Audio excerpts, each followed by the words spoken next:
Morbidly beautiful radio. We horror.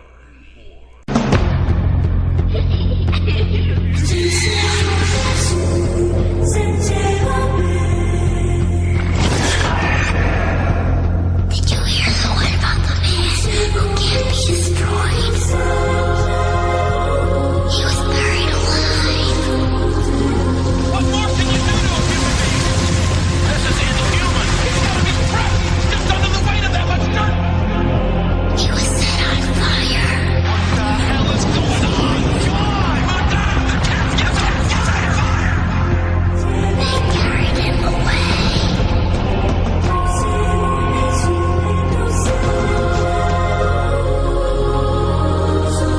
But he keeps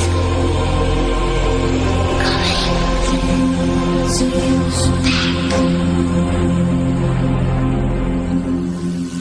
Don't be afraid. Be terrified.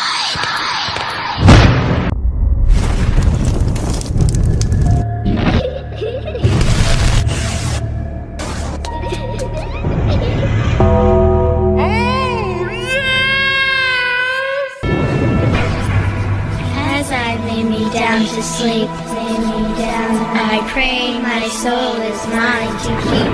My soul and never step outside this bed, never into all the evil. Now back from the dead. Are you scared? Be here.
That's right, ladies and gentlemen. I'm back. It's your head undertaker, the dead man Michael Jones of MorbidlyBeautiful.com and Coffin Cuties magazine. For those of you that don't know me or are new to the show, I used to run the Calling Hours Horror podcast from Horror Society Radio, but times have changed. The political landscape has changed, and the dead man has found a new home. For those of you that have never listened, to give you an idea of what we do here on this podcast, we take the best of independent and mainstream horror. We talk about it, we review it, we have tremendous discussions with amazing guests. Like tonight, our guest will be fellow Morbidly Beautiful staff writer, Argalin Darkscars, and we have quite the discussion to have. In light of all of the political issues that are going on in Hollywood and society today, we are going to be discussing how rape and sexual violence are portrayed in genre films. I find it to be an interesting topic, and I know Argalin has several films that he is going to want to discuss. Films in particular that he's brought up are Man Bites Dog and Clockwork Orange, which are not specifically horror films, but could definitely be in the subgenre in one way or the other. I also know that we'll be talking about a Serbian film, necromantic. We'll be talking about how sexual violence and rape are portrayed in American films as opposed to European films. And we'll also talk about how the social taboo of those subjects became the focal point of our genre. In addition to our feature discussion this evening, we also do Blu-ray and DVD reviews. And tonight, we are going to be discussing 2 films. Those segments are known as Digital Dismemberment. And in those, we're going to be covering Scream Factory's Blu-ray release of Jackals. And we will also be discussing The Babysitter, which is a Netflix exclusive film. Now, while I normally don't discuss films that aren't on Blu-ray or DVD because I like to cover all of the aspects of a release, the movie seems to be garnering a lot of attention, so we'll be talking about that film as well. One of the other features of the podcast is we have a Metal Massacre Spotlight. The show is partially sponsored by Metal Blade Records, so of course we'll be featuring a Metal Blade artist, but we'll also be covering 2 other metal bands this evening, in particular one of my all-time favorites. With its release on September 22nd of 2017, we are going to be covering Cradle of Filth, Cryptoriana, The Seductiveness of Decay. The name of the song is Heartbreak and Seance.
just heard Heartbreaking Seance from the new album by Cradle of Filth entitled Cryptoriana, The Seductiveness of Decay.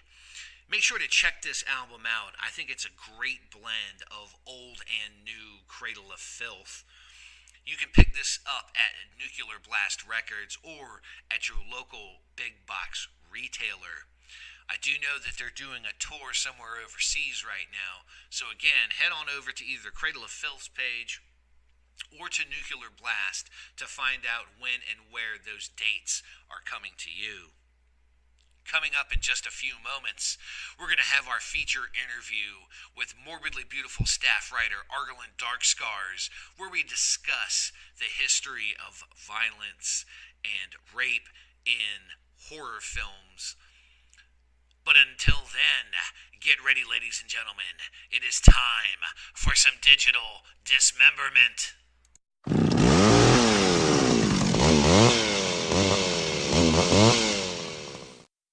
In our first digital dismemberment spotlight for the evening, we are covering Scream Factory's Blu-ray release of director Kevin Grutert's Jackals. Now I highly enjoyed this film. Let me give you a little bit of background info on it and we can go from there. From director Kevin Grutert, who did Saw: The Final Chapter, comes a disturbing vision of a fractured family that will do anything to get the son they love back from the unspeakable evil that has taken control of his mind. When Justin Powell, played by Ben Sullivan, is captured by two ski-masked men and dragged back to a secluded cabin, it's anything but a standard kidnapping. Waiting for Justin at the cabin is his father, mother, and brother, and his former girlfriend. Together, they are dedicated to freeing him from the sinister brainwashing he's undergone at the hands of a vicious cult known as the Jackals. With the help of Jimmy Levine, who's played by Stephen Dorff, an experienced cult deprogrammer, the family does their best to bring Justin back to reality. But their plans go awry when the cult descends upon the cabin, demanding Justin back. A vicious battle unfolds, testing familiar loyalties and unleashing a bloodbath which no one is safe.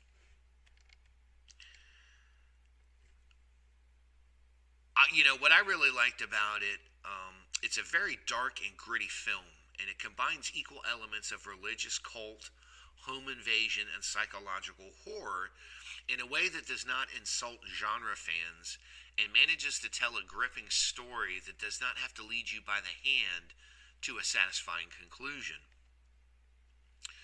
While many films like this try to over-explain the character motivations and paints them with broad strokes that tend to take the film drag, Jackals manages to keep the focus squarely on the plight of the family and simply trying to bring their son back from the clutches of a mysterious cult.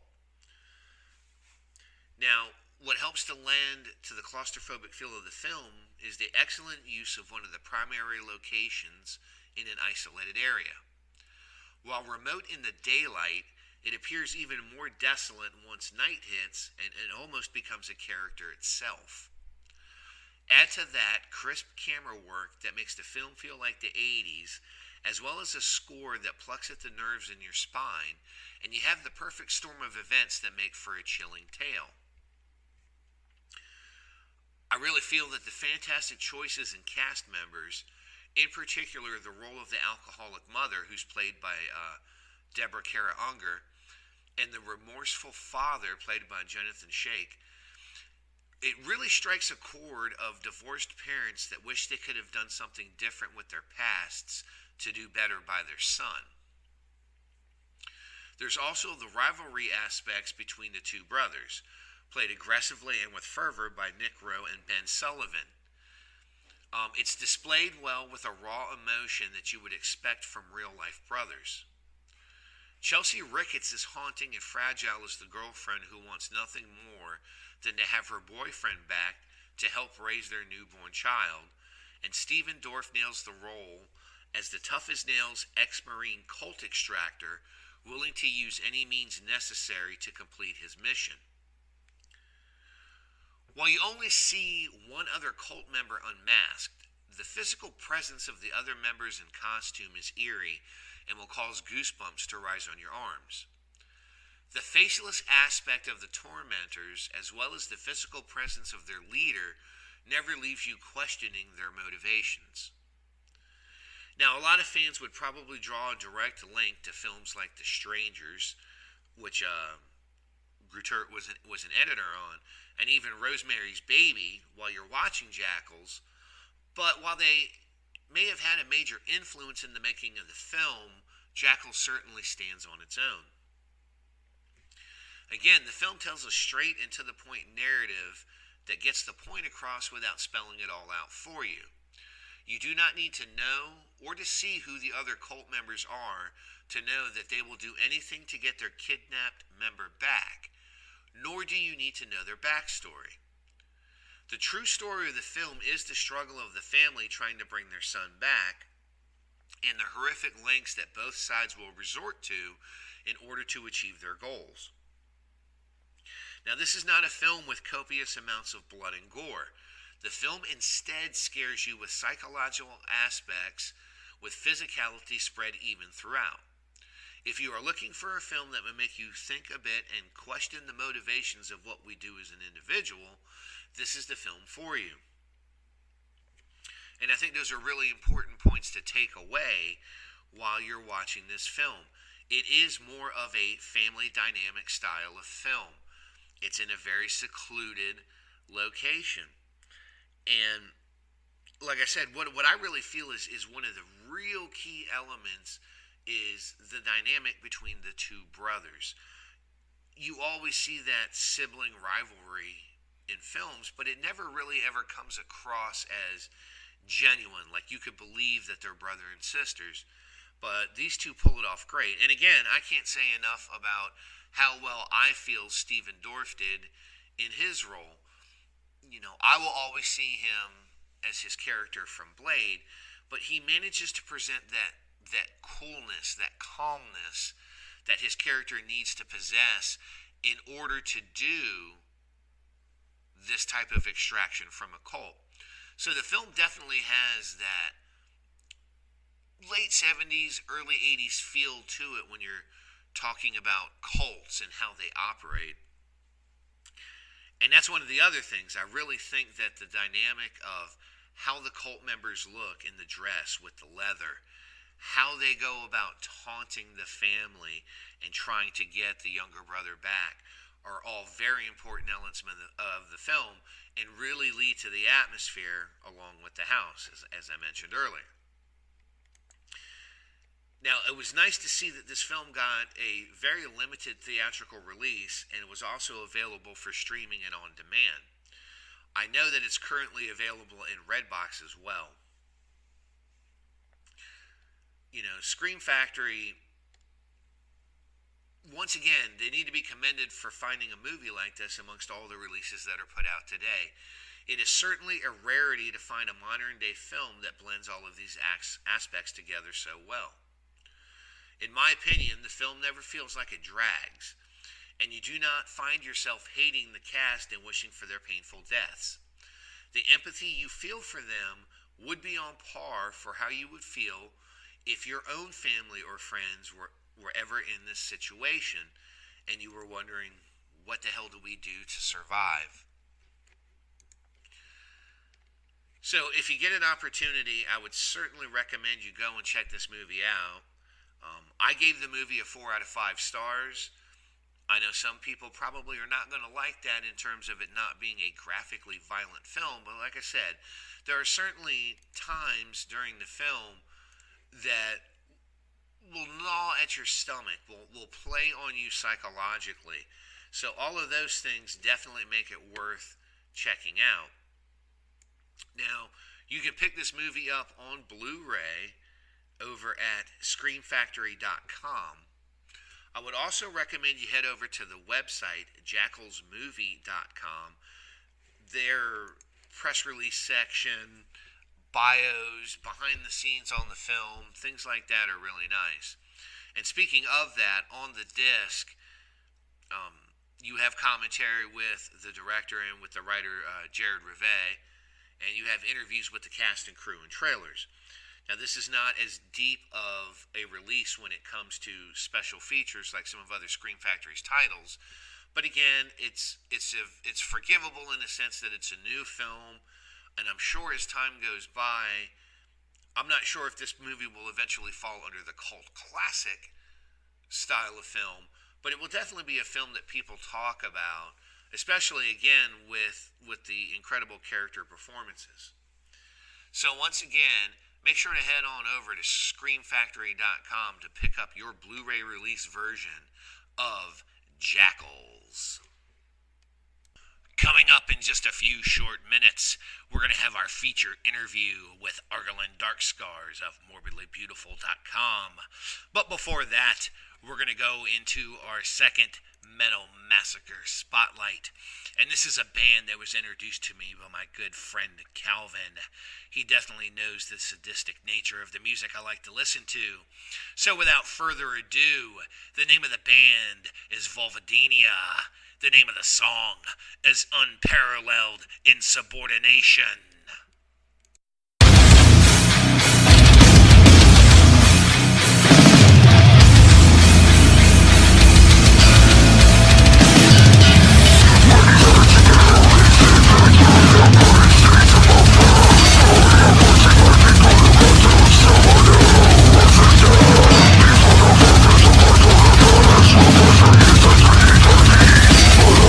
This is resources, so let's all not be.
And welcome back. It is now time for our feature interview segment. Tonight's guest on the first episode of the Calling Hours Horror Podcast on Morbidly Beautiful Radio is staff writer Argalin Darkscars. Argalin, say hello to the audience. Hello. You know, I'm really glad to have you on. You were the one that actually broached the topic of doing this as a discussion piece.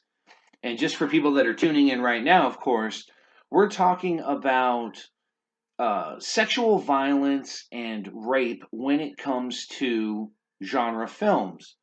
And I find it to be an interesting topic of discussion, especially considering the political climate in society today, the whole case with Harvey Weinstein and everything that's going on with that. So, first off, kind of tell everyone how you became a writer in the genre and how you wound up at Morbidly Beautiful. Well, I've been into horror movies since I was about 10 years old. I'm 42 now, so, I've been into it for a while. I've also been writing for about that long. Writing is pretty much the only thing I can do, and I do it kind of well, so I just added the two, put them together, and I like to write for horror. Well, nothing wrong with that. Stephanie, friend of mine, another writer on Morbidly Beautiful, liked my writing and sent it to Stephanie, and Stephanie liked it. So she kind of, quote unquote, hired me. So now here I am.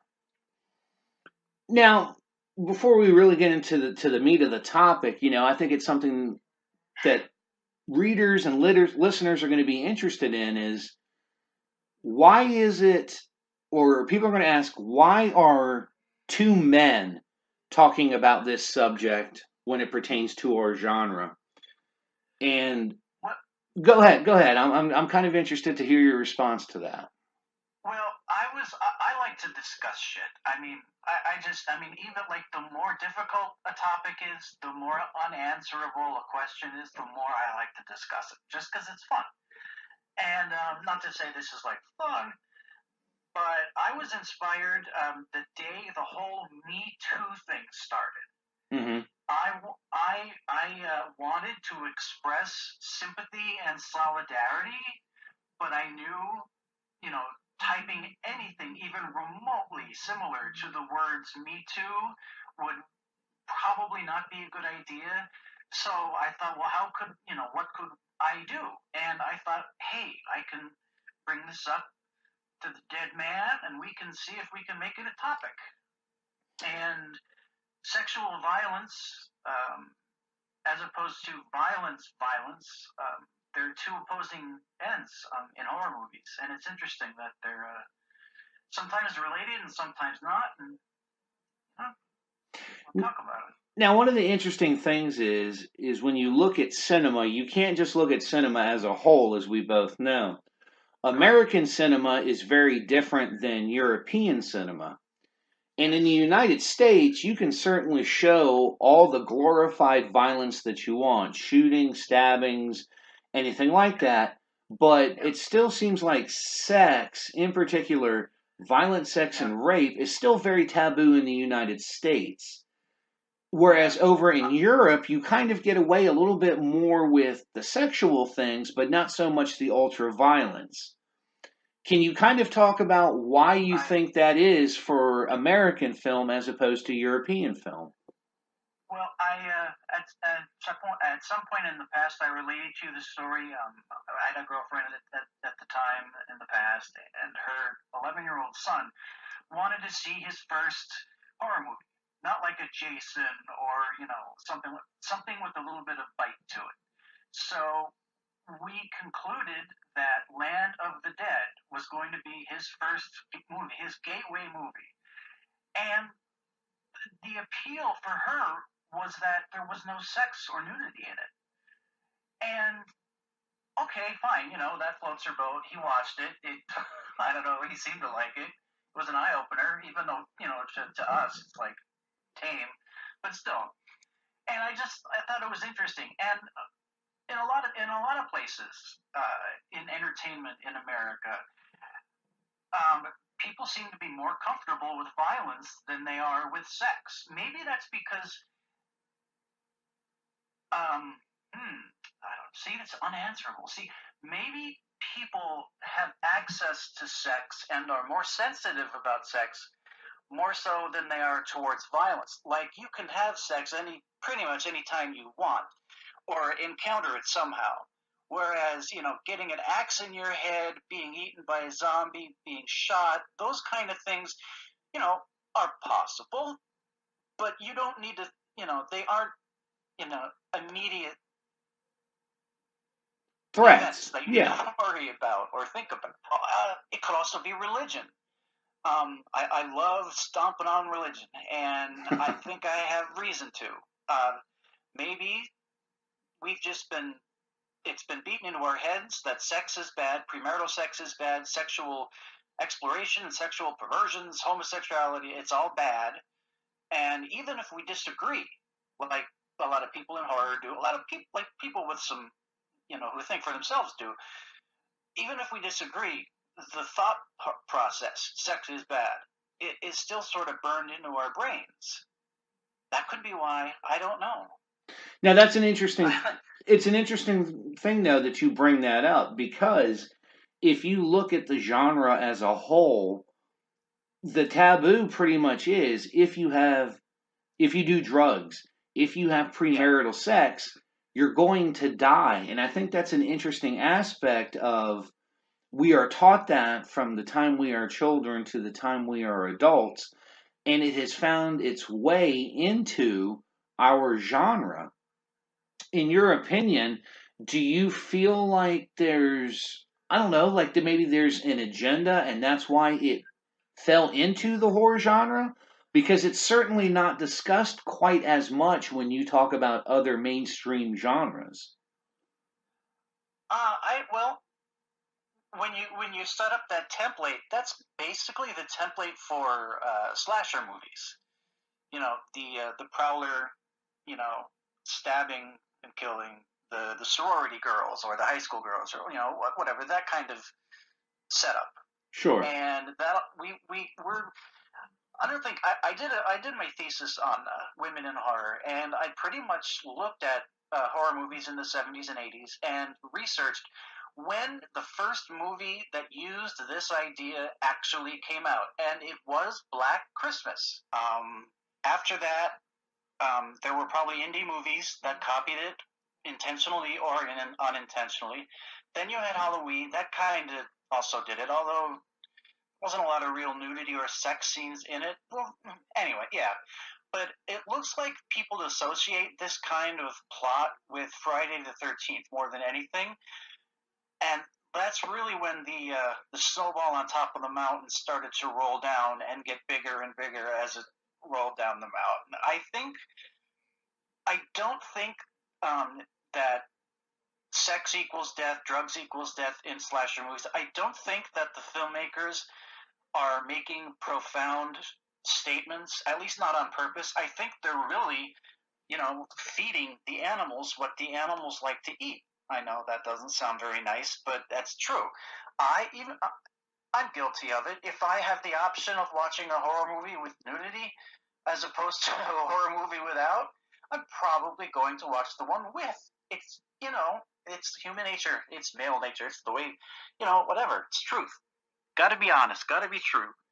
And I don't think now, as in 2017, now there's horror art movies and things that are making profound statements. That's true.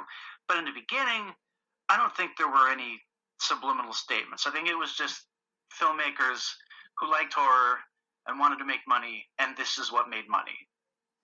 No, I think it's an interesting aspect, and the only argument that I would make is I think possibly it might have been about the same time period was Bay of Blood. Mario Bava's Bay of Blood was Yes. right in that same time period. So I think you're right. I think both of those films are really the ones that started that whole craze. Well, I have Bay of Blood, so if you can talk or whatever, and I'll see if I can grab it real quick. Because I thought they were right about the same time. I know it was that early 70s period, because I believe Black Christmas was 73. Correct. Here it is. Black Christmas was 73. And let me look at my collector's edition, Arrow, Black Christmas here, or Bay of Blood. Date. Booklet. I don't want to waste too much time here. Oh, no, you're fine. It's nothing wrong with factual information.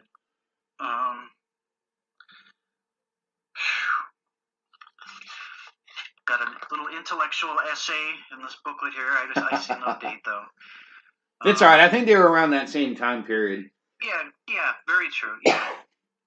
Now, And it's interesting because there's more sexuality and more sex in Bay of Blood, Twitch of the Death than there is in Black Christmas. So, I mean, maybe it's a combination of the two movies that started it. well, we do know Friday the 13th took several of its kill sequences and ideas from Bay of Blood. In particular, Yes, the spear sequence in the bedroom. Yes, Sean S. Cunningham, the maker of Friday the 13th, freely and even proudly admits he stole it. Now, Just change the names of the innocent or whatever the hell. as an interesting aspect to all of this, though, as taboo as rape and sexual violence is, particularly in horror films, they're still very popular. They still do very well in the theaters. So while you do have people that complain about this content and what it shows, it still rakes in the money at the box office. It rakes in money back when there were rental video stores, Redbox and things like that. So if it is such a taboo issue, why is it still so popular with moviegoers today? See, unanswerable question. I don't know. People get hot under the collar about subject matter like this, yet movies like that have subject matter like this are popular. I don't know. Maybe it's the old when you drive by a car accident, you can't help but look kind of thing. There's one thing we haven't kind of clarified yet, and there's a difference between, a skinny or, a quick sex scene to, the brutal rape scenes and the movies that sort of the horror movies, their whole drive and plot purpose revolves around a rapist or a specific rape or so on and so forth. Sure. I question, what kind of what horror movies go too far? And I kind of answer my own question by saying I don't think there is such a thing as going too far. I think an artist can make whatever the fuck he wants, and a person can know themselves well enough to decide whether it's too much for them or not. No one can tell you, well, that's too intense for you. You can't watch that. Sure. I want to find out for myself. Now, there were some movies that you had mentioned to me, though, that you felt like maybe towed a line a little bit. And one in particular that I felt was interesting because you can argue the semantics of whether or not it's a horror film, but you mentioned A Clockwork Orange. So kind of tell us why A Clockwork Orange kind of falls into that gray category for you. Well, this is kind of backing up my whole it depends on the individual thing. It's not the most graphic movie in the world, but its whole basis, it's basing itself on rape, or the rape desires of the main character. And there's, I believe, one very explicit rape scene and maybe one or two other less explicit scenes. And what was a kid, there was the neighborhood video store, and all the kids would rent movies, and the horror section and the sci-fi section were together. So for some reason, Clockwork Orange was in the horror section because it was considered sci-fi. I don't know. But they would watch it. We would watch it, and they found the rape scenes amusing. And after that, the Clockwork Orange movie was funny because the rape scenes were cool, and we were too young to know what we were talking about. But it was just disturbing, and it left no pun intended, a bad taste in my mouth. Sure. And fast forward several years to like 94, I was seeing a girl who at the time who was apparently who had some abuse issues when she was a child, but she was classy, she was culturally with it, and she wanted to see a Clockwork Orange. She wanted to see what the fuss was about. She wanted to experience it, and we watched it. And I warned her. And I said, you're not gonna like this. This isn't gonna be cool. Read the book. Anyway, we watched it, and during those scenes, it's like she shrank in the seat, and just the look on her face I'll never forget the look on her face. And I was just like, I told you this, you weren't going to be cool with this. And I don't even think we ever finished it. I don't know if she hasn't since then or not, but it was just horrible. And so personally, for me, I say A Clockwork Orange goes too far. Now, I mentioned to you through messaging recently, they're not horror movies, but there are a lot of horror movie audiences like them. Man Bites Dog, and I forgot what was the other one. Well, let's start with Man Bites Dog, because that has a rape scene in it that is just, it's horrible. It is. Did you see Man Bites Dog, by the way? I actually own a copy on DVD. It's been years since I've watched it, but yes.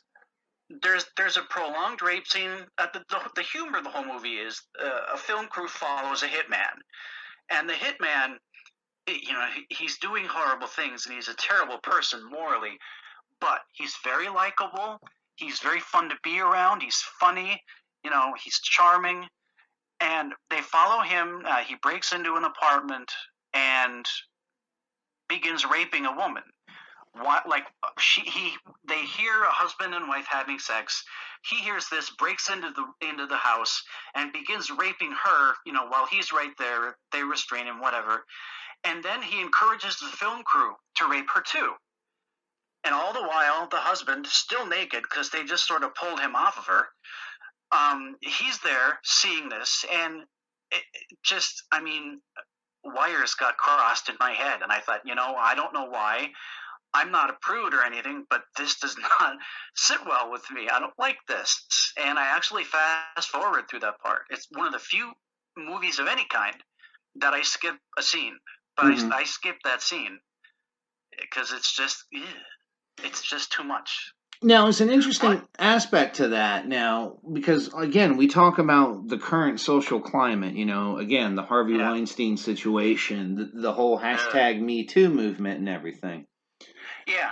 And it's not to generalize it, but it's to point out a specific point. Now, a lot of the films that we're talking about are films that are showing sexual violence and rape towards women. But let's take another interesting classic film, I Spit on Your Grave. Mm-hmm. Now, granted, we're talking about, the 70s again. Very shocking film for its time. It's still very shocking to this day. Yes. But now, of course, the woman in the film suffers sexual rape and violence several times during the film.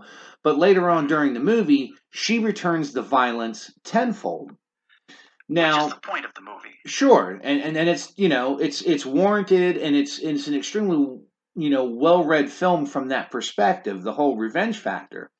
But let me ask you, is it more of an issue because it's typically women that are shown being abused, whereas when it is men being assaulted violently, sexually, being raped, it's not talked about as much? Now, do you feel that there's a social element to that? when there's more movies with men being sexually assaulted and then taking revenge, that'll probably be easier to answer. Because right now, can you think of any? I don't think there are any movies that deal with men being sexually assaulted and then seeking vengeance on his attackers. Well, interestingly enough, I mean, of course, you have the I Spit on Your Grave. Last House on the Left would be another one, both of which have been remade in recent years. There was a Very film. effective remakes, by the way. There was a film. For the life of me, I can't remember what it was. It was. Oh man, it'll come to me in later conversation. There are other films. I mean, again, not a horror. It's a subgenre. Not a horror film, but like you had brought up, Man Bites Dog. What about Deliverance? Okay, yeah, true. I mean, so there are instances of it, and I'm not saying it's anywhere near as frequent, but do you think that the social outrage or the argument that these types of films should not show this or should not do this would apply if there were as many films about it happening to men as there are with women? Well, logically, you would say, yeah, what's good for the goose is good for the gander, or whatever. But that's not the case, though. See, I'm going to sound... women are great. I love women. They're awesome. But I'm going to sound during this interview, and I don't mean to. But as a society, we still handle women delicately. We have to be delicate with them. And, rape scenes with women. Oh, the poor women. Oh, that's horrible. Oh, a man, whatever. Let's look at the poor woman being raped in the I Spit on Your Grave. For some reason, the focus defaults to the movies with females being abused. It's the whole misogyny thing.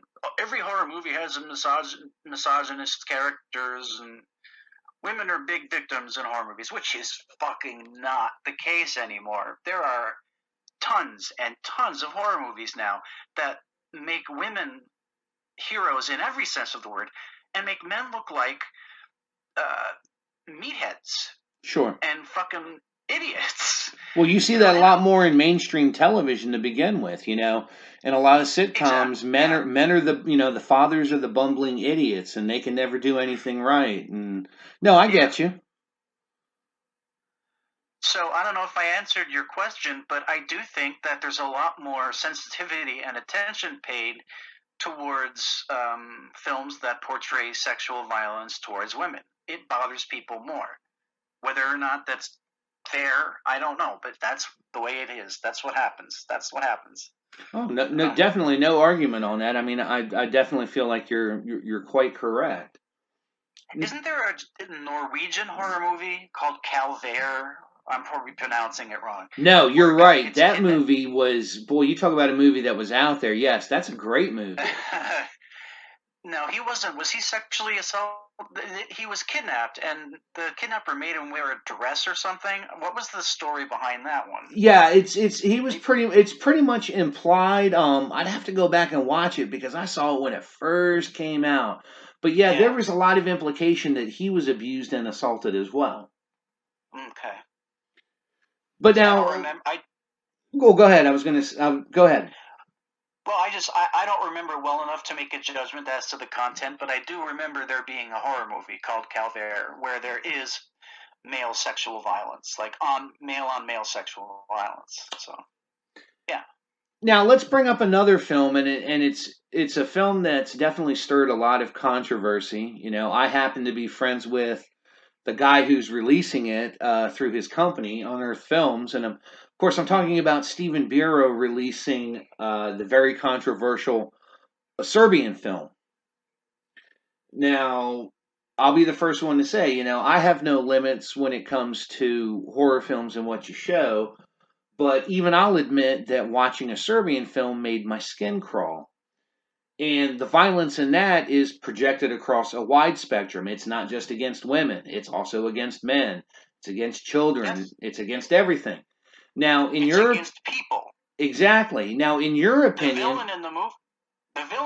movie is violating people, not women and children. And well, he's doing this, but I think it's the purpose, the message in that movie is more to look at what he's doing to humanity in general, rather than two innocent people and two weak people, defenseless people, I should say. I don't know. Now, overall, though, do you feel like a Serbian film has more of a social commentary than just the standard, rape 'em, kill 'em, slash 'em type of horror films from the past? Oh yes, absolutely. It was made that way. It's intentional. But I think it could be interpreted that way. It's supposedly some type of metaphor for what is happening in Serbian culture or society or whatever. But the first time I saw it, I love it. For first of all, I think it's a gorgeous looking movie. It looks amazing. The effects are just stunning. They're incredible. The beheading scene, for instance, it's one of the best beheadings ever. If you could, rate them, I would say. Sure. When I saw, my first guttural response was, this is a very angry, very accusatory indictment against pornography. I've never read an article that mentioned that, not even a post on a blog, not even some guy saying something about it on their Facebook page. I've never seen that mentioned anywhere, but I'll fight to the death. I'll fight about it to the death. I think at least maybe less of an important message, but in that message somewhere, a Serbian film is an indictment against the porn industry, as in saying, look at this fucking shit you do. Look at what it does to people. Fuck you. I'm going to throw your own shit at you. And that's what happens. I mean, so I look at a Serbian film as pornography more than anything else. No, it's definitely. That's why the guy does it. That's what. Yeah, it's definitely an interesting take, and it's, I'm kind of interested to see where Steven goes, because they're doing a documentary, and they're supposed to release an actual full uncut version of that film, and I can't even imagine with what's in it what the hell they could have cut out of it. Yeah. He has teased in many of his Facebook posts that he's got tons and tons of not found footage, but like footage that he and the director have unearthed. That's a good one. I mean, this is more than just a director's cut with three extra seconds. Sure. This is going to be a different movie almost. That's how much footage he's found. So I'm looking forward to it. Now, to kind of tie it in again to today's standards, it's the dynamic has changed when it comes to theaters and what the studios are putting out. I understand that you get into the business to make money. We all do. I mean, as an effects artist, I want to make money. I want to work on good films. I get all of that. But there is still a market out there for the adult only, and I'm not talking about pornography, but I'm talking about the adult only industry. And, what I find interesting was one of my favorite films, High Tension. When it originally was supposed to be released, it was supposed to be the first NC-17 rated horror film released in the United States. Unfortunately, that distinction went to a little film called Showgirls. And that was a horror movie on its own, but we're not even going to get into the semantics of that. But, I thought that at that time, the NC-17 rating was going to give us what we finally wanted as horror movie fans, where we could see the ultra violence and, the more shocking things like the sexual violence, the rape. Not that I go to films looking for rape, but that you're going to get more graphic content. And if an artist wants to show you a rape, then he has every right in the world to show it to you. You can turn your head, you can turn it off. People telling me what I can't see, It's just, fuck you. Fuck you. Get out of my fucking VCR. Well, no, I mean, DVD player. you bring up an interesting point. You know, we come from a generation where if you didn't like what was on the TV, if you didn't like what was on the radio, if you didn't like the book, you changed the station. You didn't listen to it. You didn't read it. You know, why have we gotten away from that mentality to where everyone else feels they need to censor everyone else's entertainment?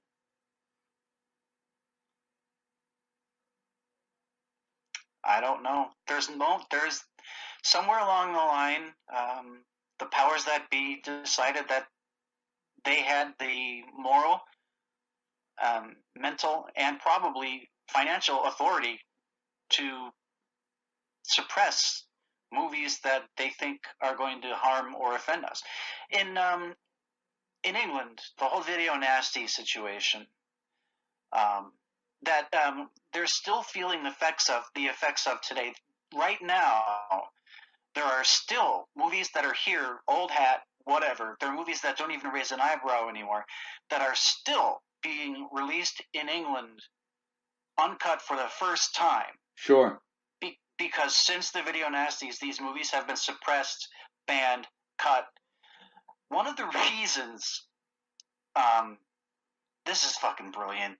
One of the reasons the British government, believed horror movies were a detriment to children was because the middle class would not be able to mentally handle scenes of sex and violence.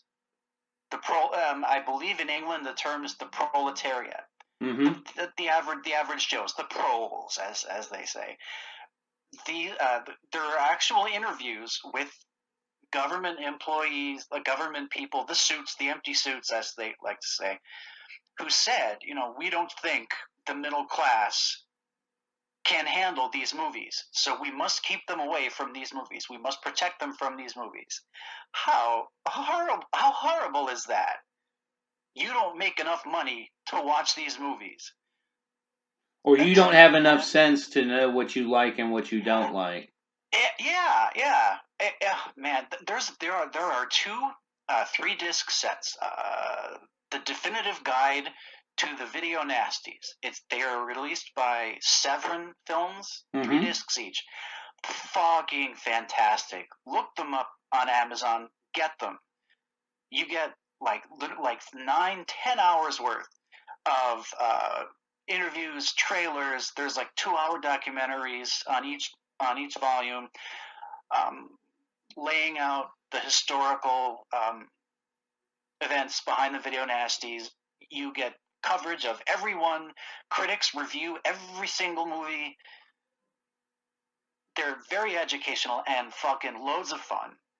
And that's where I learned that particular fact. While they were voting against the video nasties, one of the politicians said, "We don't agree with these movies because we don't think the middle class can handle them." And they also said, Graham Parker, I believe his name was, he's a knight now. They knighted him. He's Sir Graham Parker or whatever. Some fucking guy. He said in an interview that these horror movies also cause irreparable damage to dogs as well. These movies are dangerous for children, and I think you'll find they're very dangerous for dogs as well. He said this. They play it over and over again because it's funny, and they spend a few minutes on that particular quote. Fuck. I'm sorry. I'm just like, no. There's nothing wrong with that. I mean, hell, I'd like to read that study and figure out how they figured sexual violence was affecting dogs. I mean, that's a hell of an assumption. Some of the they were nasty movies. There were some crazy hardcore horror movies, but they would release these movies even after they cut literally 15, 20, 30 minutes out of them. Oh, sure. And even then, they would say, "This is too much, ban it." Now, I think an interesting aspect to this discussion is of course, horror is still popular. It's still a staple of cinema. I mean, you look at films like It breaking all kinds of box office records. I'm sure that the new Saw movie is going to do good money. It's funny because whenever a horror movie is released to mainstream mall rat theaters, it's fucking huge. It makes millions and millions and millions of dollars. It breaks records every time. Like even that stupid Ouija movie was huge. Right. Because people like the average Joe, isn't a horror fan like we are. I mean, our lives are dedicated to seeking these things out and seeing them. But the average Joe loves this shit too. So when one pops up in a movie theater, boom, they're gonna go see it. They can't wait. Right. Like It. So I mean, it's funny how they're trying to ban horror movies, yet it's what the people want. Oh, sure. Well, the other funny thing is that I was going to bring up with what you're saying is,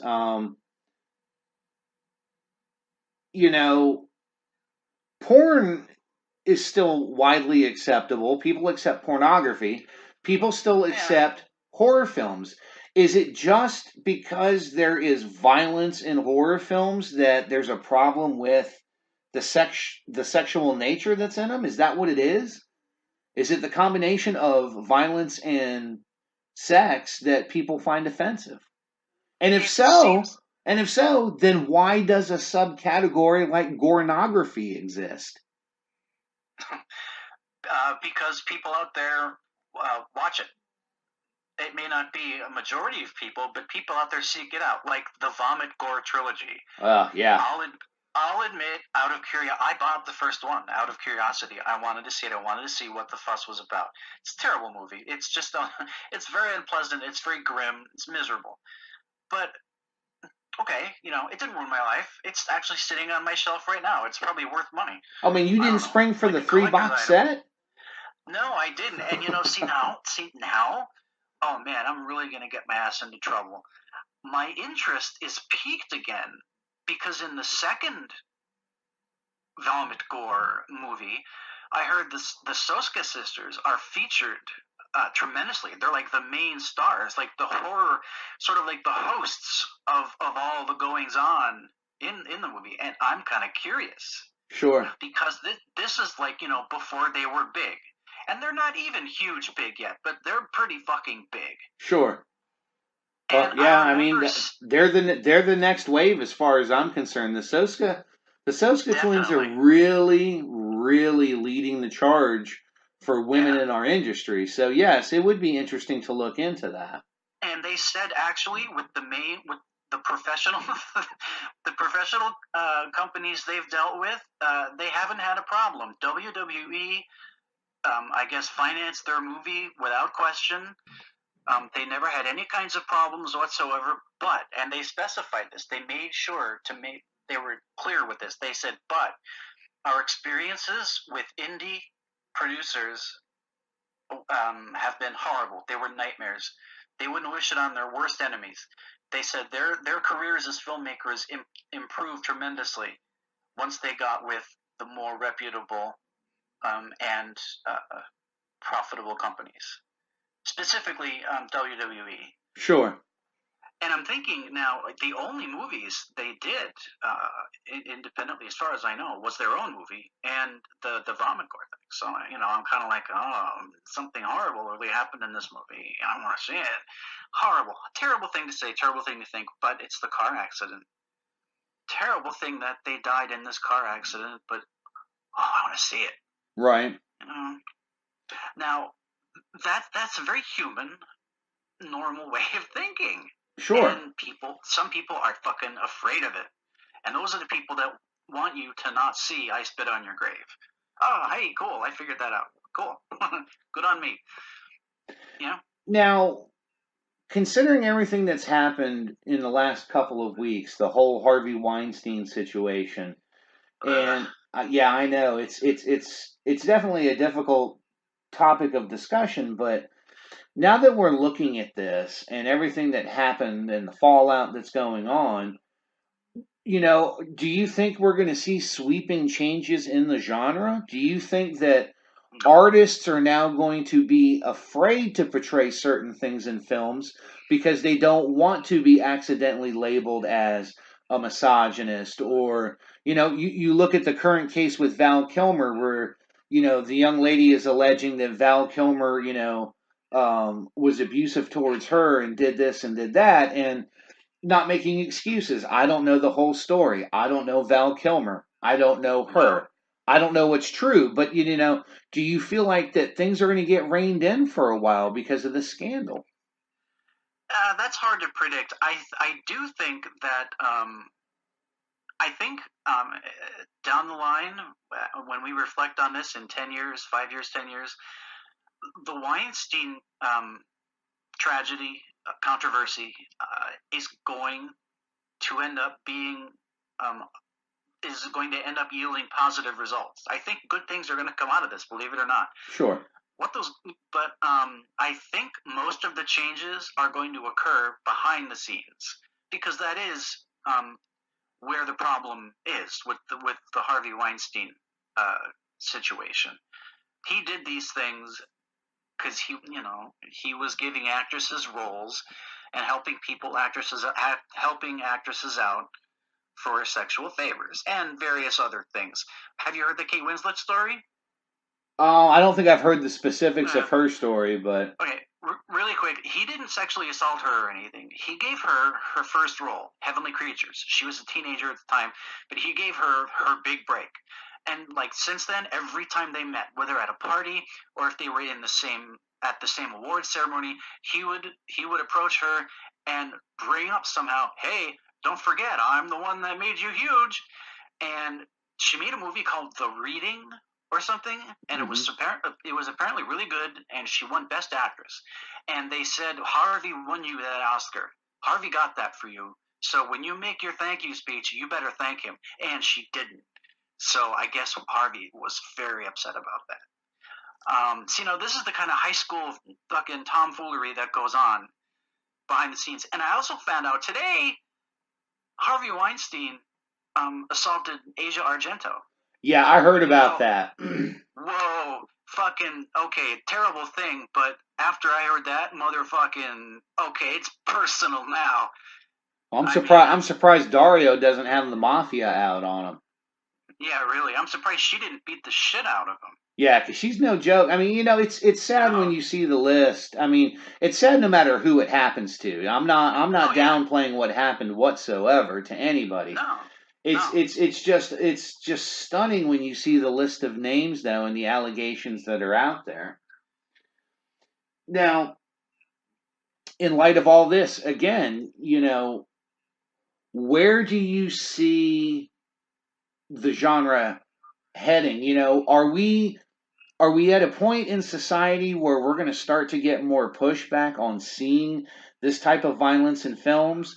Or, as I was referring to earlier with High Tension, do you think that we're finally going to enforce the rating system that we have the way that it should be enforced?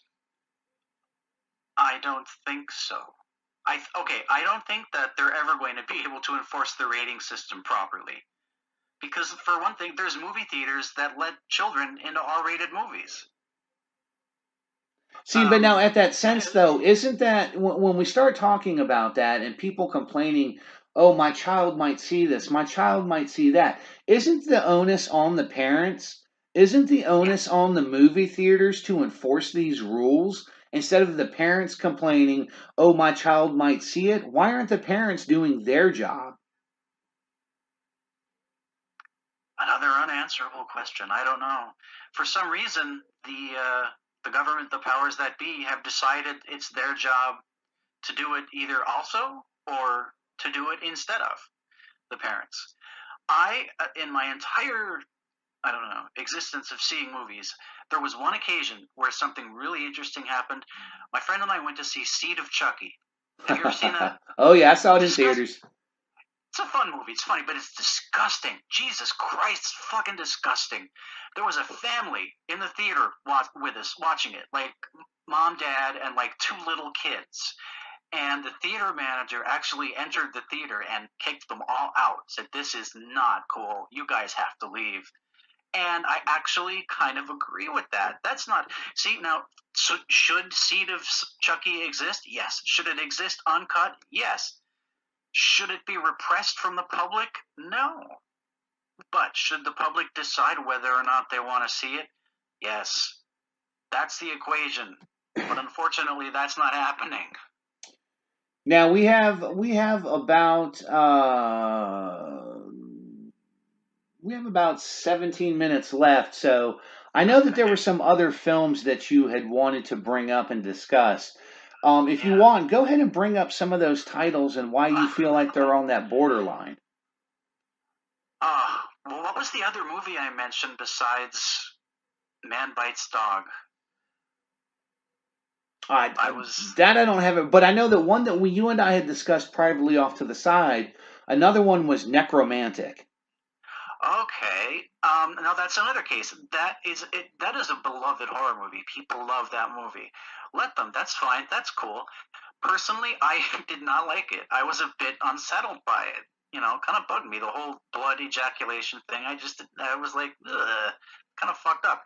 And actually, when you explained the movie to me a little bit, I reflected on the movie more, and I kind of liked it even less, because it's like there's like heartbreak and like sadness, and I didn't like it. But I'm not going to say nobody could see it. Sure. It's in deluxe special editions. Good for them. Let them buy it. Let Jorge Butgaray, however you pronounce the director's name, let him make millions. I'm glad he is. I'm glad movies like this are popular, because it helps other movies like that get made and get popular. But yeah, Necromantic bothered me a little bit. For sure. I mean, it's definitely not an easy movie to digest. I mean, necrophilia alone, notwithstanding being a big part of the film, I think sometimes, and you and I discussed this too, and I think this fits everything that we've talked about tonight. I think a lot of times what the problem is, people just can't look past the visual that they see on the screen. A film, a lot of times, is more than just the sum of the visual that you see.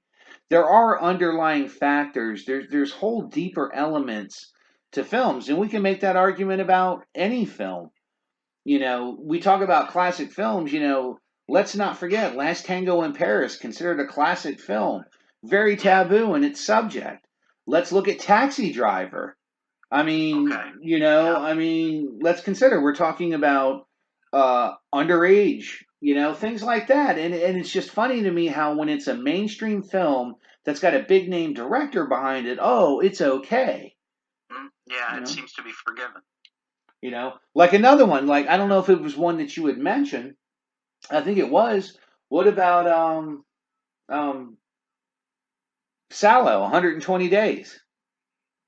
I didn't mention that. I've never seen that. I don't want to see it because I know what's in it, and I don't want to see it. Yeah, so I just sort of stay away from it. I tell you what, if Necromantic bothered you.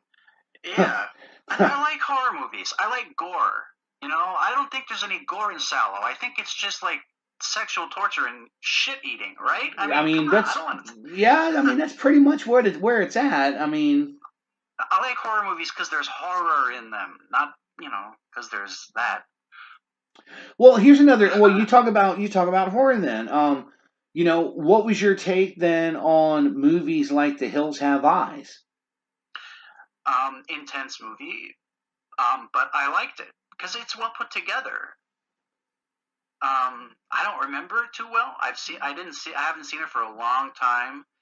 In defense of, this is an interesting sentence, in defense of rape revenge movies, the rapes in these movies have to be visually intense. They have to be extreme to justify the revenge. Sure. The remake of I Spit on Your Grave, there are things done to those men that just would make the cruelest fucking maniac on the planet cringe. I don't know if you've seen that or not. But okay, now the revenge that she wreaked on those men is just incredible. I love the scene where the retarded boy is in her lap and he's crying, I'm sorry, and you can tell the look on her face. She knows he is. She's like, I know you're sorry, but that's not good enough. And I mean, that's fucking awesome. And it's just so intense. But in order to get there and to find emotion like that, you need to have a harsh rape scene. Sure. Now, what did you... Sorry, it's the truth. It's just, that's the way it is. Now, an interesting one where you talk about the tables being turned, did you ever see Hard Candy? Yes, I did. Great movie. Okay, now, awesome movie. How do you feel about that, with the script kind of being flipped in that film? Well, it was dramatically for the movie. It was very interesting because for a lot of the movie, I was guessing. The movie kept me guessing. Is Patrick Wilson really a predator or not? Because he sort of goes. It went both ways. As the movie progressed. But then I believe he had some pedophile pictures under his desk or under his table or something, and when she saw them, she said she just was appalled and whispered this is why there are laws in this country, and that's a great moment. I don't know. I don't see why that one would be controversial though, unless there were sexual scenes in it that involved Ellen Page, who was a teenager at the time, I believe. Sure. I don't know. So now, okay, that kind of brings us to the question now: is sexual violence as a topic? Is that a problem too, or is it just how much directors are willing to show?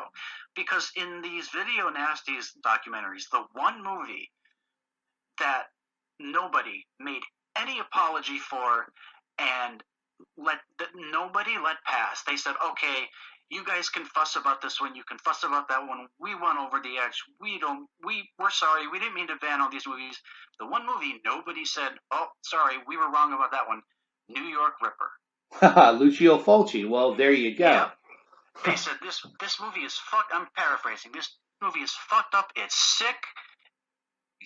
We are not going to go easy on this movie. You're never going to see this movie in England. Well, it's interesting because you bring up Fulci, and Fulci happens to be one of my all-time favorite directors. You talk about Zombie, The Beyond, House by the Cemetery, Don't Torture a Duckling. We could go on and on and on and on when it goes to Lucio Fulci. Yeah. But excuse me, I would agree. When you look at his catalog of films, that is probably the most nihilistic of any of the films that he ever made. And it's interesting when you read a lot of interviews with people that worked with him in the past. Mm-hmm. It's, a lot of the actresses in particular make mention of the fact that they feel like Fulci was an angry, scared man, that there was just something about women and him taking, these things out on them. In the commentary for The Beyond, David, by the way, the Grindhouse video, I'm plugging these things. I'm not being told to plug these things. This is just, whatever. The Grindhouse video version of The Beyond, there's commentary, brand new commentary with David Weirbeck and Catriona McCall. Well, they're brand new as in the last couple years. David Weirbeck, they recorded this commentary. David Weirbeck was on his deathbed. He died from cancer a few days later, and he was on massive amounts of painkillers, and God bless him, he was so funny because he was wrecked, and he was so funny, and he just told story after story about things that happened on set, and they were all about how mean Fulci was towards the actresses. The girl who gets half of her head blown off, the little girl, yes, with the pigtails. He was so belligerent to her, apparently, because he thought she was on drugs. I won't have people on drugs on my set. He mocks Fulci, mocks the accent. It's so funny. I highly recommend getting that just for that commentary alone. But yes, and Catriona agreed because she was in 3 movies with him. Sure. Well, I remember reading in Eaten Alive, the history of Italian and cannibal films, she talks about in particular how he was on the set of The Gates of Hell or City of the Living Dead. She talks about Yeah. how he is towards her. She said that they had a decent working relationship except on that film. And I believe she talks about how she had turned down a role in the New York Ripper, and that she's glad that she did. Yeah, that's a harsh movie. Oh, it's definitely one of the more extreme ones in his catalog for sure. Did you like it? Have you seen it a lot or Oh yeah, I'm not afraid to sit here and I will never apologize for any horror film that I own. Me neither. Like I said, is it one of his more nihilistic films? For sure. But and I don't know if it's not being a homer for him, but having the perspective of working in special effects, having been on a film set, kind of knowing how things go, there are still elements of art that I find that are fascinating with that film. That film has that dirty, sleazy quality, and it captures the time frame that it was made in. Is it the greatest film? Does it have the greatest twist? No. But there are still some. I mean, say what you want. The effects work in that film. I'm an effects artist. Okay, I've done some of the grossest shit you can do in film. To do to somebody on a set. But there are still scenes in that film that I'm like, God damn, how did he do that? Yeah, the nipple thing is pretty easy to figure out, but the eye thing. Sure. I mean, especially because the eye was moving as it was being cut. I mean, that takes me back to the original Guinea Pig series where they put the needle through the girl's eye. You're sitting there watching that, and you're like, how in the hell did they do that? Well, we're coming up here, we're right here on the very cusp of the end of the interview here. So let me ask you, if you wanted to make a general statement to the audience, just to kind of sum up this whole interesting social media dynamic and history of all of this in film, what would you want people to take away from this discussion?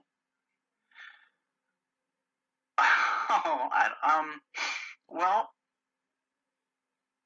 there's a whole on social media. It's good and bad because there's good because there's a lot of people who are expressing themselves, who are finding the bravery to finally express themselves. Well, someone did this to me, and I feel this way. Get it out, okay? Meet up, get groups together, have meetings, get all your shit out, talk about it. But at the same time, there's also people who want attention, who put up those Me Too's, who may not mean them. I don't know. Right. Another thing that I probably shouldn't say. But I don't know. Social media I think at the end of the day, however much good it does, I think social media is dangerous. It's fucking extremely dangerous. I know a lot more about movies now than I did before the internet, and that's great. But letting everyone, and literally everyone on the planet, have the ability to communicate with each other like within seconds and say anything until Facebook takes it down. Sure. That's dangerous. That's not good. But as far as horror movies go, movies, even if you ban a movie, I don't think the movie itself should be tampered with. Like New York Ripper in England. That movie is never going to be shown in England. It's not going to be cut 45 minutes and then released. That's wrong. Well, at that point, why even release the film, Yeah, exactly. Well, yeah, because the point is the gore.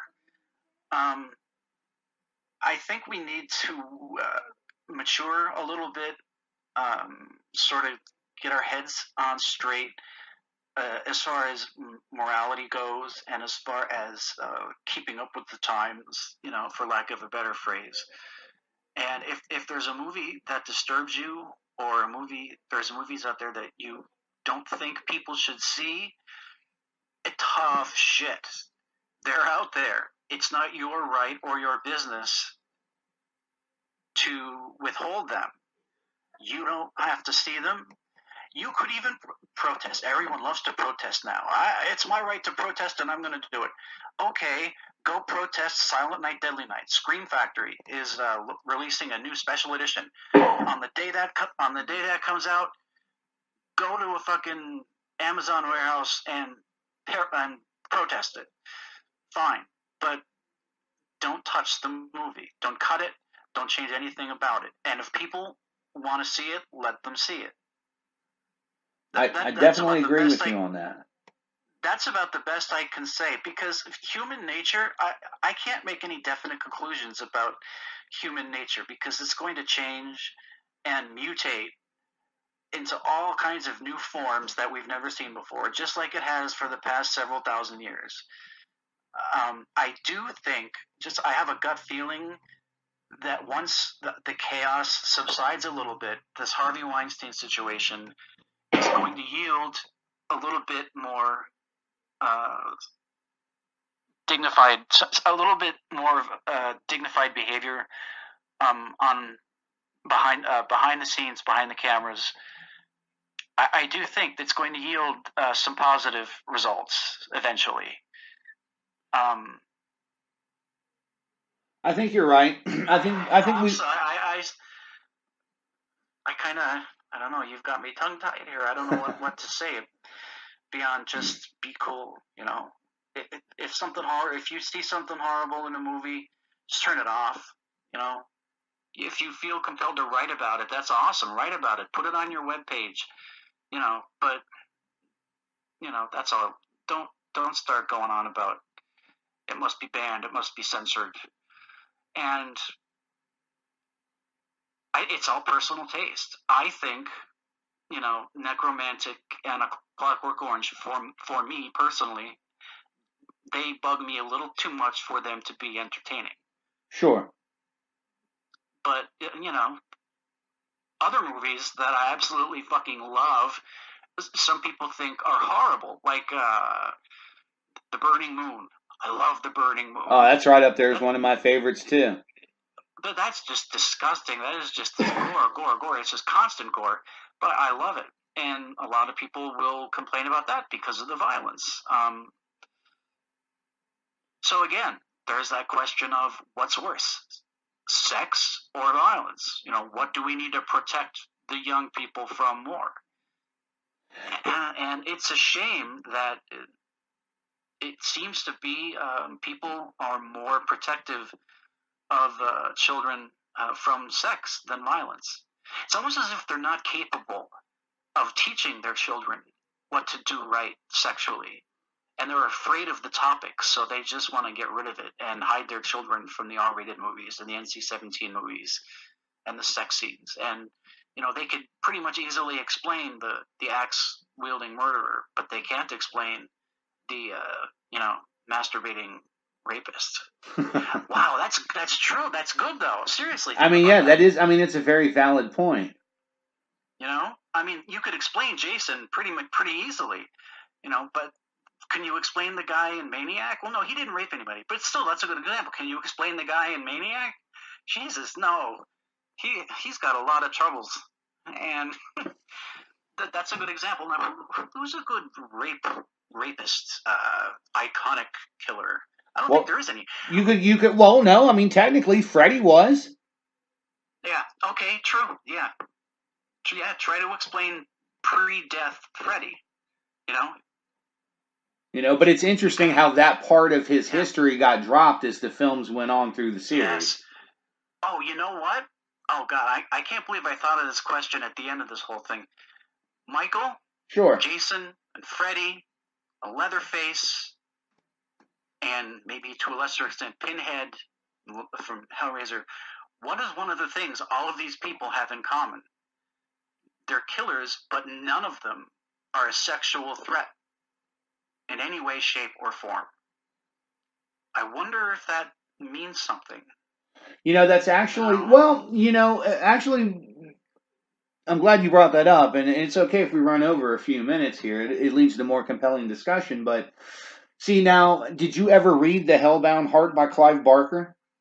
Oh, a long time ago. I don't remember it.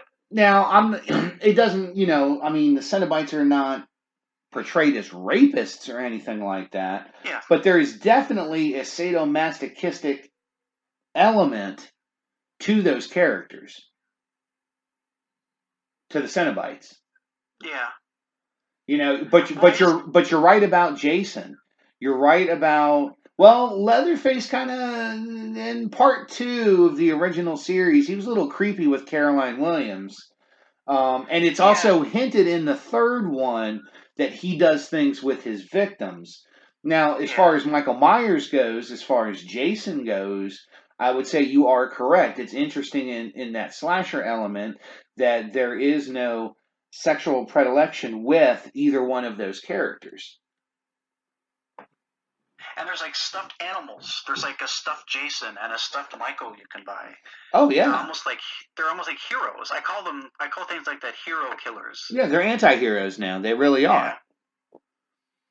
You don't watch the Friday the 13th because you want to see, somebody get the best of Jason. Nah, I always cheer for Jason. Oh yeah. Well, I cheer for myself because like the more violent and the more crazy the movie is, the more enjoyment I get out of it. Oh, for sure. So fuck yeah, I want there to be constant chaos in Friday the 13th movies. I'm still waiting for the classic Friday the 13th. It hasn't happened yet. It will. It will eventually. It will. Well, we're right here at the end, so before I let you go, of course, everyone knows that you write at Morbidly Beautiful. If you have any social media you want to share, if you have your own personal website, please let everyone know where they can follow your work. You can find me on Facebook at Argalin Darkscars. I don't know what .Facebook or whatever the fuck it is. Go to Facebook and type that in. You'll find me. I doubt there's anyone else with that name. Of course, that's not my real name. It's a handle for a lot of reasons.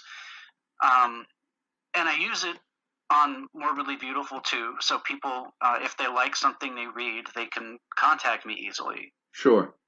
And I encourage people to actually check out my Facebook page simply because I put a lot of stuff on it. It's, probably stuff not many people care about, but if I see something cool, I put it on there, like a trailer or pictures. There's a lot of cool Halloween decorations around my house, and I've been taking pictures of them and posting them just for fun, just because they're cool. So, do that. And please read my shit. And if you like it, or if you have observations or criticism and suggestions, respond. Because I take this seriously. It may not sound like I do, but I do. It's like my life. Oh, there's nothing wrong with that, man. I mean, it is. Horror is a lifestyle. Yeah. So, you can kind of say, writing for Morbidly Beautiful is my career right now. It's my job. It's my life. And we both have the wonderfully beautiful Stephanie Malone to thank for that. Without her, we wouldn't exactly have that outlet. Absolutely. I went from maybe writing 2 things for her in a year to like half a dozen articles, this past month. And I've piled the work on her. Well, Argalin, I want to thank you so much for being on the show. You're always welcome. And I will definitely have you on again because I would like to go into more of the anatomy of the gore film. I definitely feel like that's a topic where you and I can really expand our knowledge and talk about, like the hidden subgenre that people seem to forget, That's where our genre is, man. So again, thank you for being on, and I look forward to having you on again soon. Oh, this is a lot of fun. I loved it. I could talk about horror movies for hours and hours and hours. All right, man. I hope I enlightened you a little bit. Oh, I think you did. And this is a topic we may come back and revisit again one day because I don't think this is the end of the discussion. No, definitely not. Sorry, man. We will talk to you soon, and make sure to check out Argalin's work over on Morbidly Beautiful and check him out on Facebook.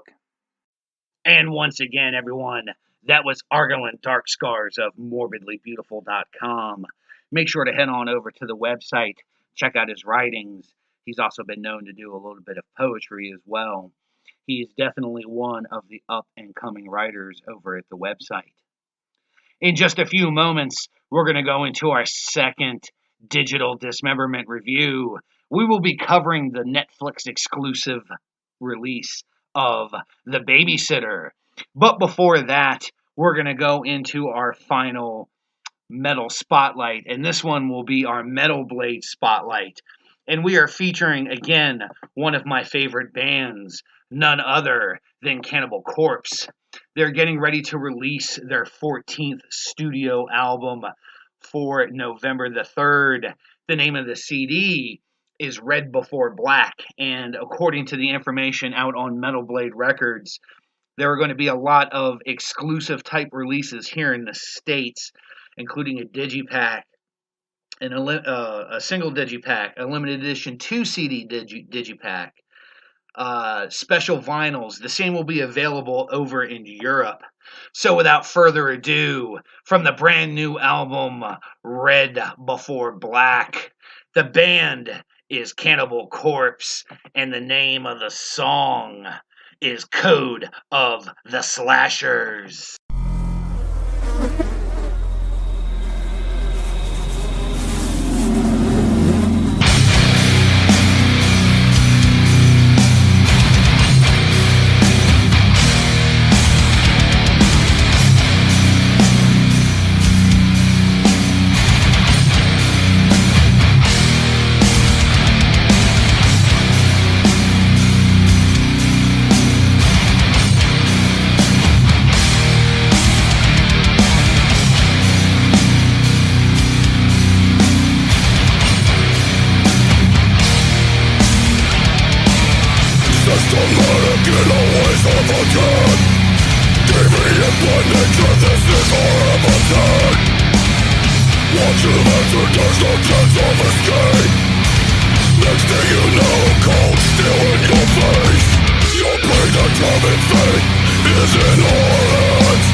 This is our episode. Watch your hands and there's no chance of escape. Next thing you know, cold still in your face. Your predetermined fate is in our hands. Deliverance of pain upon the stroke of our knives. Predatory impulses controlling our minds. You make us numb. We'll end your fucking life. Fucking life. Fucking life. Fucking life. We'll end your fucking life. Fucking life. Fucking life. Fucking life. We'll end your fucking life.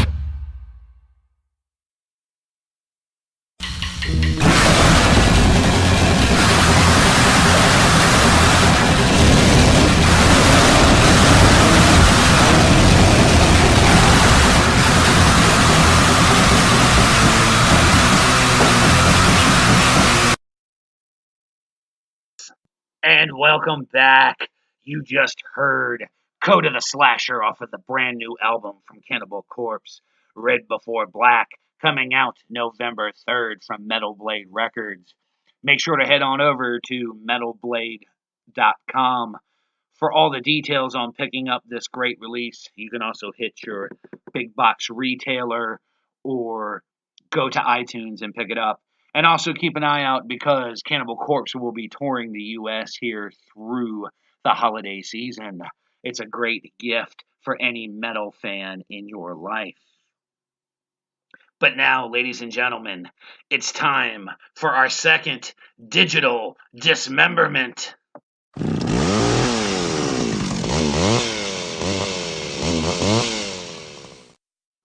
And in our second digital dismemberment spotlight for the evening, we're going to be covering the Netflix exclusive film, The Babysitter.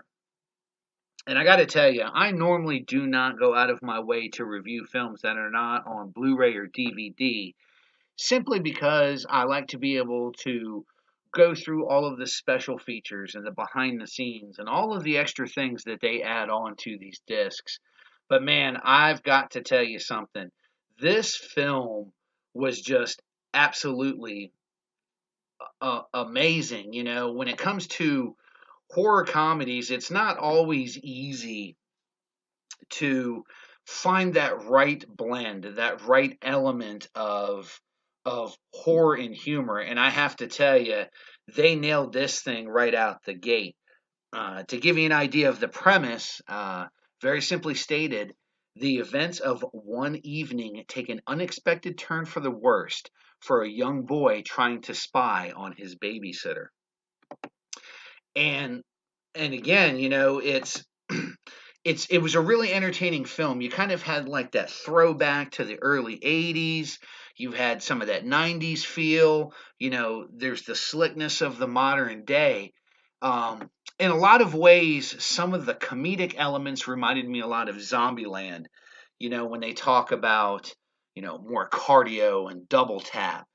There's elements of that in this. And the producer of the film, Joseph McGinty Nicol, who had also done Charlie's Angels, Terminator Salvation, films like that, is the man behind this. And it was just a really brilliantly done film. So basically, the premise is you have a young boy, 12-year-old boy named Cole Johnson, and he's always being picked on in school and things like that. But he has this babysitter whose name is B, and B is always sticking up for him, and it's like they're best of friends. And you know, his parents are getting ready to go out of town for the weekend, so B is going to babysit him over this course of time. And B is played by Samara Weaving. She's really, really perfect in this role.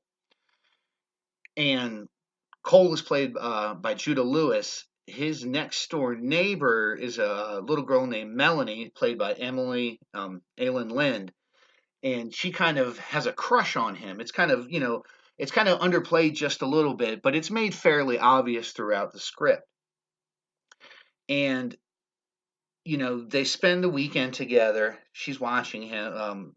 B is watching Cole. And one night, Melanie suggests that Cole stays up to see what really goes on when the babysitter goes to bed. She's kind of teasing that she's having sex with her friends when Cole goes to sleep. So Cole fakes going to sleep, and as it turns out, there is something rather nefarious going on with the babysitter and her friends. They all show up to the house, and you kind of have the hodgepodge of different archetypes that you see in horror films, especially with the teenagers.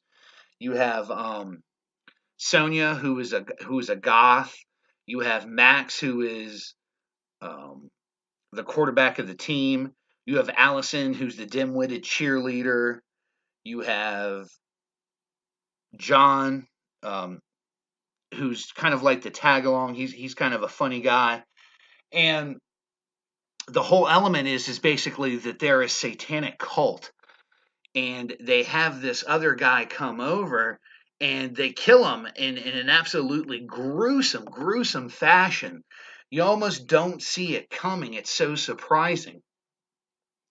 Well, Cole sees all of this, and he goes back up to his room trying to figure out, what's he going to do? How's he going to get away from all of this?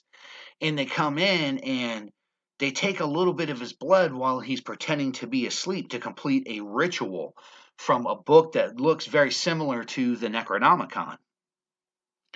Well, Cole tries to escape, and he gets caught. And in the chaos of everything that goes on, the police are called. The police wind up getting killed. Cole makes a run for his life. And the whole time this is going on, it's like a total comedy of errors how he manages to escape from the other cultists and survive the evening. Again, this is an extremely well done film. If this is the kind of product that Netflix is going to be releasing for horror audiences, this is something that everybody needs to see. This is exactly the kind of film that I would either bring to somebody who is hesitant about horror. Now, don't be mistaken, there are certainly, like I said, bloody elements, but the comedic factor really takes the film to a whole other level of consciousness. And there's a small serious undertone, especially towards the end of the movie, when Cole and B have their final confrontation. And like I said, very action-packed, very well shot, well produced. You don't ever feel like you're being cheated by what you're seeing. If you're a hardcore horror movie fan, you will not be disappointed on what this film brings to the table. I'm going to be really interested to see what happens when this is brought to Blu-ray and DVD, because there has to be a wealth of special features. I would love to see what the cast and the crew have to say. I would love to see a behind the scenes on the special effects. They really don't skimp on it. And again, trying to blend comedy with horror is such a daunting task. You have to get the dialogue right, and at times the movie is very tongue-in-cheek, but it's definitely meant to be that way. It's not a movie for kids. There's definitely language, there's definitely violence and gore. There's an interesting kissing scene between two women, to say the least. And the dynamic between Melanie and Cole, the little boy and the little girl, it's actually very cute, especially with them playing 12-year-olds. That whole budding young romance thing, and some of the things that they say to each other that are definitely more adult humor. The adults will certainly pick up on the comedic aspects of what the kids said. So, overall, I really feel, as of right now, this is the movie of the year for 2017. If this doesn't win some kind of awards, horror award, whatever, it's being grossly underlooked. If you have Netflix, make sure you get on there. Go check this movie out. Recommend it to your friends. This is the perfect fodder for a date movie. like I said, even for people that are not big fans of horror, there's something that every fan can take away from this, no matter what kind of genre film that you like. So again, I give it a 4.5 out of 5 stars. Really, really worth checking out. It's worth getting Netflix. It's worth seeing on Netflix. Hell, man, I wish this would get some limited engagement in the theaters. I think this would do better than some of the stuff we're seeing put out today. So make sure to go watch The Babysitter exclusively on Netflix. Well, ladies and gentlemen, I think it's been the successful return of the Calling Hours Horror Podcast. Once again, I would like to say thank you to Argalin Darkscars for coming on and being my guest. Thank you to Scream Factory for sending us our Blu-ray copy of Jackals for review. Netflix for putting out The Babysitter. Thank you to Metal Blade Records for sending us our digital copy of the new Cannibal Corpse, Red Before Black. And of course, the other great music that we had got to listen to this evening from Cradle of Filth and Vulvodynia. Next week's show should be a good one. I'm hoping to have the gentlemen on from Vision 20 Films. I've been working with those gentlemen doing special effects for a couple of shorts, and I think these guys are ready for the big time and the next step. So make sure to tune in next week. And until then, rest in peace.